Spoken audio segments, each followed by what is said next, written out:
Halo, apa kabar? Saatnya Anda menyimak berita Semarang bersama saya, Tia Anissa. Sejumlah berita menarik akan kami sajikan untuk Anda dan berikut 3 berita utama hari ini. Tolak kebijakan penarikan pajak dari nelayan, ribuan nelayan memblokade Jalan Pantura Rembang. Kesal limpasan banjir masuk rumah akibat mobil melaju kencang, warga di Kabupaten Pati memblokade jalan yang masih terendam banjir. Harga cabai makin mahal, pembeli di Kabupaten Tegal terpaksa membeli cabai yang kurang bagus, bahkan nyaris busuk untuk dikonsumsi.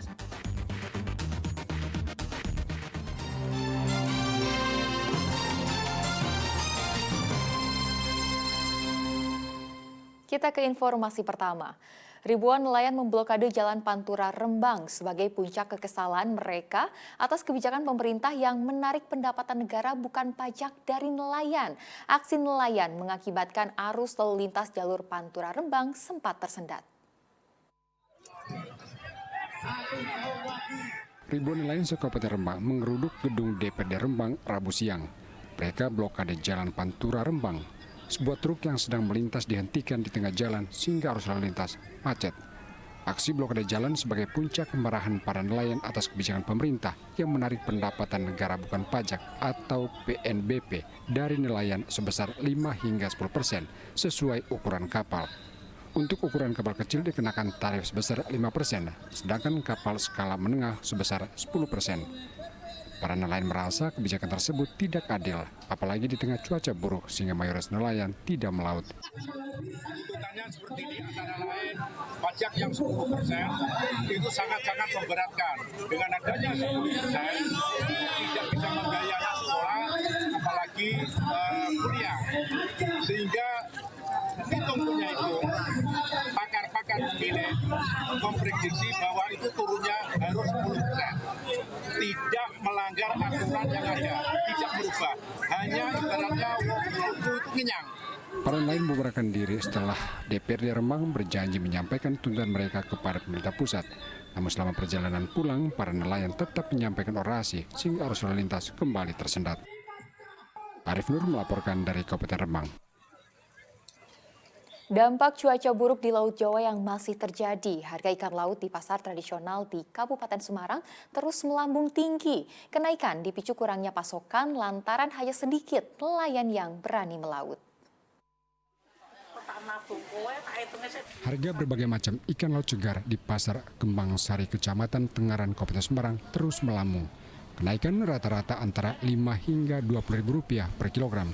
Ikan tongkol misalnya naik dari Rp30 menjadi Rp35.000. Ikan kembung menjadi Rp30.000 dari sebelumnya Rp25.000. Cumi juga naik dari Rp50.000 menjadi Rp60.000 per kilogram. Kenaikan tertinggi terjadi pada berbagai jenis udang. Dari biasanya antara Rp60 hingga Rp100.000, kini naik menjadi Rp80 hingga Rp120.000 per kilogram. Kenaikan dipicu cuaca buruk sehingga pasokan berkurang lantaran hanya sedikit nelayan yang berani melaut. Pasokan ikan yang tersedia pun hanya datang dari nelayan di Kabupaten Semarang. Kondisi ini menurut para pedagang membuat daya beli masyarakat turun 40% lantaran ikan mahal namun langka. Kalau ikan laut sekarang naik ya Bu ya? Iya. Kisaran berapa Bu? Bisa 5.000-an. Ya, bisa dijelaskan apa aja yang naik Bu ikannya? Ya, tongkol, bandeng. Sebelumnya berapa Bu tongkol Bu? Tongkol 30 jadi 35. Terus apa lagi Bu?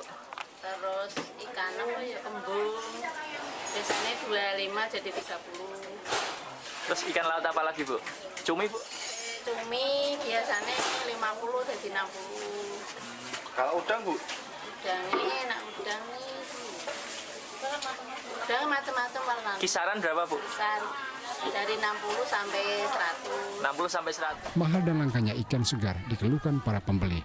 Namun mereka tidak punya pilihan lain selain mengurangi jumlah pembelian. Maunya tetap murah. Tapi berkurang nggak daya belinya? Mungkin biasanya biasa sekilo jadi berkurang nggak ini? Dengan harganya naik ini? Dikurangin lah. Tapi tetap membeli nggih? Tetap beli. Untuk konsumsi sendiri atau dijual kayak gini? Sendiri. Sendiri nggih. Apa ini? Ya, pengennya tetap stabil. Mas, Ya. kalau buat bapak ya mahal dimanapun ya dibeli mas. Tapi membelinya berkurang nggak Bu? Ya hingga berapa banyak kurangnya Bu belinya? Kurangnya biasanya 1 kilo jadinya setengah kilo gitu Mas. Cuaca buruk di Laut Jawa diperkirakan masih akan terus berlangsung sehingga harga juga bakal tetap mahal. Yulianto melaporkan dari Kabupaten Semarang.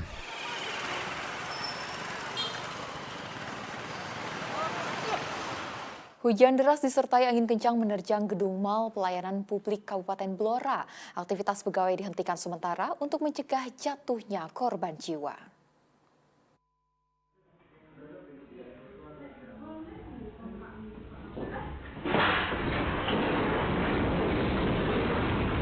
Detik-detik ambrolnya atap salah satu ruangan kantor Dinas Penanaman Modal Pelayanan Terpadu satu pintu di gedung Mall Pelayanan Publik terekam kamera pengawas. Peristiwa terjadi pada Selasa sore di Kabupaten Blora. Beruntung runtuhan atap tidak mengenai para pegawai sehingga tidak sampai jatuh korban. Para pegawai langsung dipulangkan karena khawatir terjadi hal yang tidak diinginkan. Yang paling parah ada di sekretariat, ruangan sekretariat. Ini dari atap ini panjangnya bisa sampai sini, sampai ke ini ke ruangan. Terus yang lorong depan ini juga lorong ini. Terus kemarin di ruangan penanaman modal juga sudah mulai airnya sudah mulai mengenang di plafon. Tidak ada korban jiwa. Alhamdulillah tidak ada. Akibat atap ambrol, layanan publik dihentikan pada Rabu pagi. Para pegawai membersihkan puing runtuhan atap. Arif Nur melaporkan dari Kabupaten Blora. Jembatan kereta api lintas Tegal Purwokerto di Kabupaten Brebes sudah bisa beroperasi sebelum mudik Lebaran tahun 2023. Jembatan ini sempat putus tahun 2021 lalu akibat banjir bandang. Jalur kereta api lintas Tegal Purwokerto, tepatnya di antara stasiun Linggapura dan Tonjong di Kabupaten Brebes, belum sepenuhnya berfungsi maksimal. Saat ini jalur kereta hanya menggunakan satu lajur di sisi timur. Hal ini terjadi karena jembatan di sisi barat masih dalam proses pembangunan. Direktur Utama PT Kereta Api Indonesia meninjau perkembangan pembangunan, memastikan pembangunan jembatan sisi barat akan rampung bulan Februari mendatang, sehingga jembatan jalur kereta sudah bisa beroperasi sebelum arus mudik Lebaran tahun 2023. Pembangunan jembatan BH 1120 antara Linggapura dan Bumi. Dari apa yang kita amati dan laporan konsultan pengawas serta kontraktor, proyek ini akan terselesaikan pada akhir Februari sehingga pada awal Maret sudah akan mulai dioperasikan dalam rangka menyambut operasi angkutan Lebaran tahun 2023. Saat ini pembangunan menyisakan satu segmen beton yang belum tersambung. Target selesainya di Februari atau Maret 2023. Ya, operasinya. Tapi yang kurang apa tadi Pak, berdasarkan pengamanan? Ini sudah hampir selesai sih, sudah selesai. Itu pemasangan rel mungkin juga lagi Pak? Akhir Ya, sebentar lagi. Jadi itu bersambung, kalau bisa 8 bersambungkan. Jembatan kereta api sepanjang 165 meter di atas Sungai Gelagah merupakan salah satu jembatan peninggalan kolonial dan usianya sudah lebih dari 100 tahun. Jembatan ini sempat roboh akibat diterjang banjir bandang tahun 2021 lalu. Sugiartono melaporkan dari Kabupaten Brebes.